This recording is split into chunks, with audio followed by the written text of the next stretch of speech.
Hey guys, just wanted to get a couple of quick first impressions out there as soon as possible.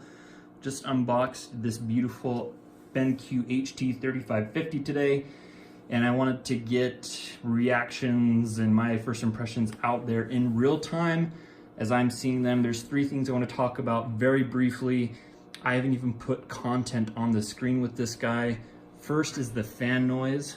Second is the power on time compared to my BenQ TK800, and also the overall gray point and black levels contrast that I saw when I just put the splash screen up on my screen.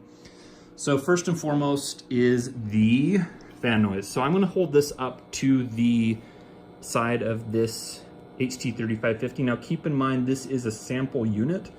It's not a production unit. Hardware could change, firmware could change, but I'm just gonna hold this up so you can get an idea of the sound character.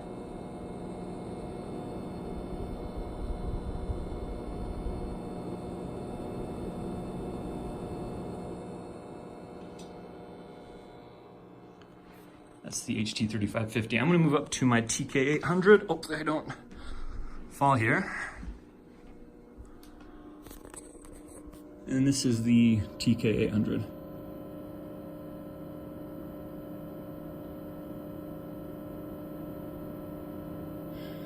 So I've had the TK800 now up as my primary driver for the last 8 months, and by no means is it a loud projector. This does not bother me at all, the fan noise, but some have mentioned the XPR buzz. The HT3550, it seems to me that it's mostly just fan noise. Both are, and I've tested, they're about the same decibels. And so there's that.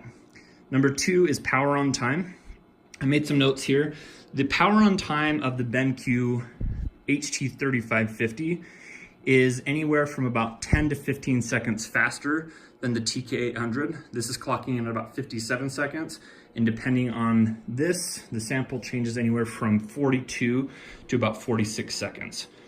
And then finally is the black levels and contrast. The gray point on this HT3550, anecdotal, I haven't measured it, but it just seems much punchier. Gray border's gone, and I'm really excited to dig into this and review it a little bit more, so stay tuned.